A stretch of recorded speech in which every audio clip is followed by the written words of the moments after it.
Assalamualaikum warahmatullahi wabarakatuh. Kembali lagi pada pelatihan PTR Minum Giri Menang.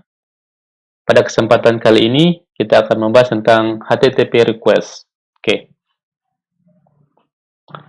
Jadi, HTTP request itu sendiri adalah metode atau package yang digunakan untuk menghubungkan aplikasi kita dengan API yang kita buat atau rekan kita buat. Nah, di sini saya menggunakan API dummy atau pack API dari request.in. Jadi di sini banyak metodenya, sebenarnya ada get, post, put, dan delete. Pada kesempatan kali ini kita akan bahas tentang post. Nah, di sini bisa dilihat ada banyak sekali API dummy di sini, seperti contohnya ada API/user. Ini API.user. Ini mengalihkan data-data user. Oke, di sini kita akan coba menggunakan yang post create. Jadi di sini alamat API-nya, URL-nya adalah API/users. Jadi di sini nanti ada parameter yang dikirim. Nah, di sini adalah hasil responnya. Jadi di sini name sesuai dengan yang dimasukkan, Morpheus, job. Nah, di sini langsung ter-create ID-nya dan juga created at kapan dia diinputkan atau dibuat. Oke, langsung saja kita masuk ke coding. Nah, di sini saya sudah punya project aplikasi memiliki bar http request.post. Oke, langsung saja di sini body saya menggunakan kolom. Oke, kita center kolom main access children. Sini ada teks.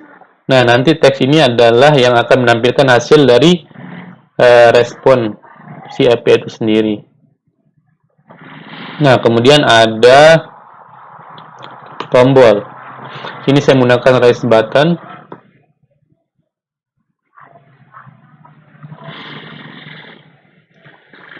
Kemudian child.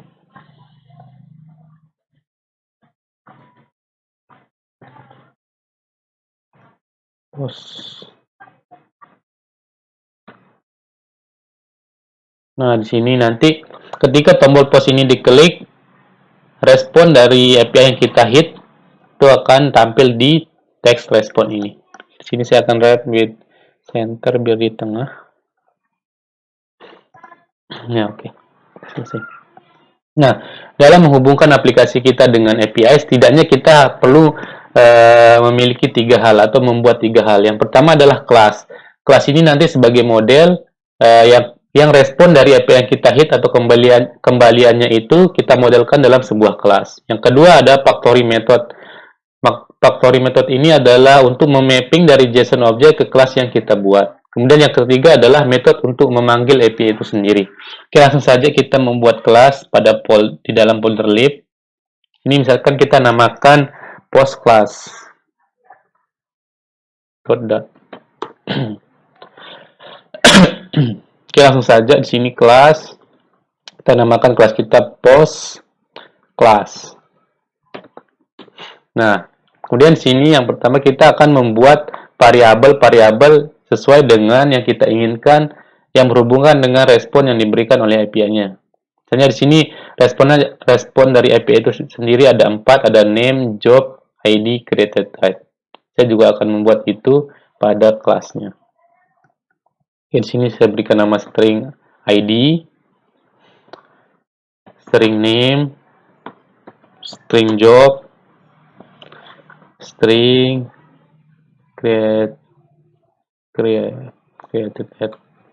Nah, nama dari variabel ini bebas sebenarnya, tidak harus mengikuti kembalian dari API itu sendiri. Selanjutnya saya akan membuat konstruktornya post class this.id, this.name, this.class, job, this. Nah, konstruktor ini sendiri berfungsi untuk memberikan nilai secara langsung kepada variabel-variabel yang ada ketika kelas ini dipanggil.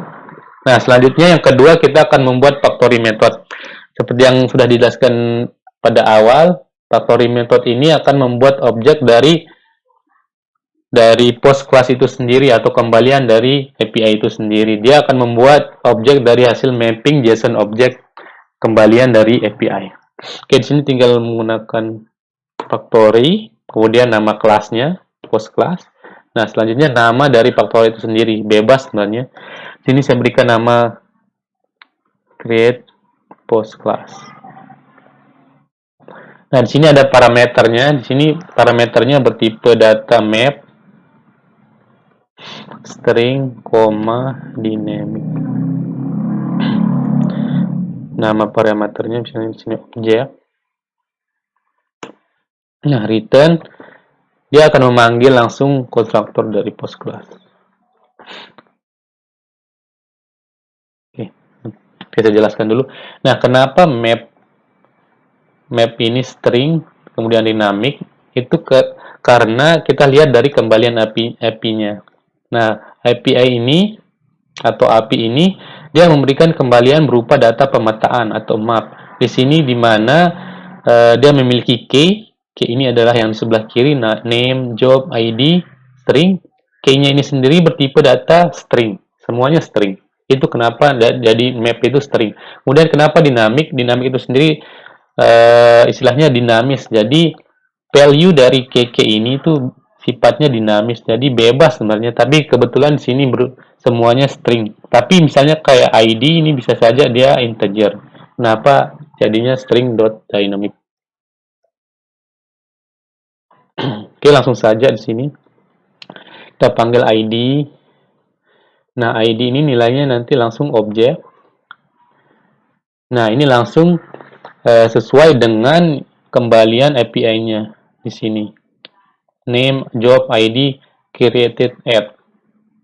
Oke, harus sama. Misalnya di sini ID,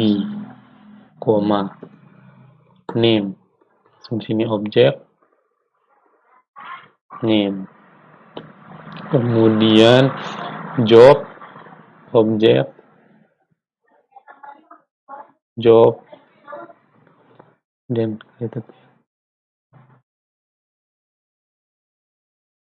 Ini harus sama namanya. Coba lihat. Copy saja.